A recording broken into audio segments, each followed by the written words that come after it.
বন্ধুর সাফল্য সহ্য করতে না পেরে বাড়ি থেকে ডেকে নিয়ে গিয়ে বন্ধুকে খুনের অভিযোগ। মালদার ইংলিশ বাজার থানার লক্ষ্মীপুর কলোনির ঘটনা। মৃত যুবকের নাম কৌশিক বিশ্বাস। জানা গিয়েছে গতকাল দুপুরে কৌশিককে বাড়ি থেকে ডেকে নিয়ে যায় আরেক বন্ধু সৌভিক মৃধা। সন্ধে গড়িয়ে এলো, কৌশিক বাড়ি না ফেরায় পরিবারের সদস্যরা ফোন করতে শুরু করেন। প্রায় 4-5 ঘন্টা পর সৌভিক মৃধা ফোন করে কৌশিক অসুস্থ হয়ে পড়েছে বলে জানায়, জ্ঞান হারিয়ে ফেলেছে। এরপর পরিবারের সদস্যরা মালদার বাগবাড়ি লক্ষ্মীপুর এলাকায় একটি নির্জন আমবাগানে গিয়ে দেখেন কৌশিককে কোলে করে নিয়ে বসে রয়েছে তার বন্ধু সৌভিক মৃধা। এরপর তড়িঘড়ি তাকে উদ্ধার করে প্রথমে একটি নার্সিংহোম, পরবর্তীতে মালদা মেডিকেল কলেজ ও হাসপাতালে নিয়ে আসা হলে চিকিৎসকেরা মৃত বলে ঘোষণা করেন।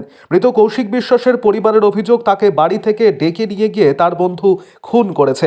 পুরো ঘটনার তদন্ত শুরু করেছেন পুলিশ আধিকারিকেরা। পরিবারের দাবি, দুই বন্ধু একসময় গাড়ির শোরুমে কাজ করত, কিন্তু সম্প্রতি গাড়ির শোরুম থেকে মেডিকেল রিপ্রেজেন্টেটিভের চাকরি পেয়ে যায় কৌশিক। বন্ধুর এই সাফল্য সহ্য করতে না পেরে সৌভিক কৌশিককে খুন করে বলে দাবি পরিবারের।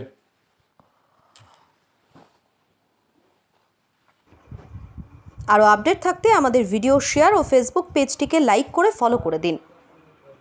বুঝলাম, কি হয়েছে, কি অভিযোগ আপনাদের? অভিযোগ, কালকে দুপুর 12:15 নাগাদ কৌশিক বিশ্বাসের বন্ধু, কী নাম আছে, সৌভিক মিতা বাড়িতে আসে, দিয়ে একটা গ্লাস নেয়, দিয়ে বলে আমার বন্ধু নাকি পা ভেঙে গেছে, আয়ুর্বেদ ট্রিটমেন্ট করবো, তার জন্য চুন লাগবে আর নিম পাতা দিয়ে লাগবে। সেই বলে ভাগনাকে নিয়ে গেছে, আমার দিদিও যেতে বলেছে, তাহলে বন্ধু যখন পা ভেঙে গেছে তাহলে যা। তারপরে দুপুরবেলা যদি খাওয়া টাইম হয়েছে, দিদি কন্টিনিউ ফোন করে যাচ্ছে, ফোন তুলছে না। 40 বার ফোন করেছে। তারপরে অনেকেও ফোন করেছে, দিদি ছাড়াও ফোন করছেন না। প্রত্যেকে চিন্তা হচ্ছে কি আর ফোন তুলছে না কেন। আমিও ফোন করেছি, দিয়ে ওর বন্ধু ফোন করেছে কলকাতা থেকে, তখন বন্ধু ফোন রিসিভ করেছে 4:40 বা 25 নাগাদ। ফোনটা কে রিসিভ করেছে? ফোন রিসিভ করেছে সৌভিক মিধা, যে নিয়ে গেছিলো সে।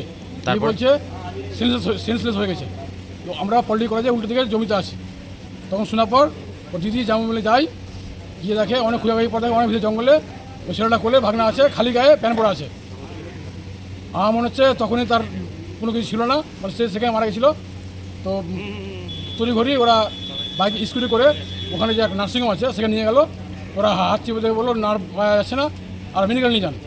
ততক্ষণে আমরা মেডিকেল আগে চলেছিলাম। যখন স্কুটিতে নামাই তখন দেখলাম হাত পা পুরো ছাড়া, গা হাত পা পুরো ঠান্ডা। ডাক্তারবাবুরা যখন চেক করলো, অনেক কিছু চেক করলো, লাস্ট চোখের মধ্যে দেখলো, যেটাকে বললো অনেকক্ষণ আগে মারা গেছে। কি মনে করছেন আপনারা? মনে হচ্ছে ওর বন্ধু নিয়ে গিয়ে মার্ডার করেছে। কিভাবে মার্ডার করলো? কিছু মার্ডার করেছে সে তো ওই বলতে হবে, কিছু খাইয়েছে না কী করেছে না করেছে। ওনার গায়ে কিন্তু কোনো কাটাফাটা কিন্তু দাগ দেখলাম না। কি মনে হচ্ছে, শ্বাসরোধ করে বা কিছু হতে পারে, কিছু একটা করেছে। ওই কেন এরকম কেন করলো? কেন, অনেক বছর আগে, 2 বছর কি 1 বছর আগে ওরা এক জায়গা থেকে কাজ করতো, বা এই যদুপুর যে কোনো শোরুমে, গাড়ি শোরুমে, হ্যাঁ শোরুমে, যে ছেলেটা ন্যাংরা হাঁটতো, আমার ভাগনা ওকে গাড়ি করে নিয়ে যেত, নিয়ে আসতো।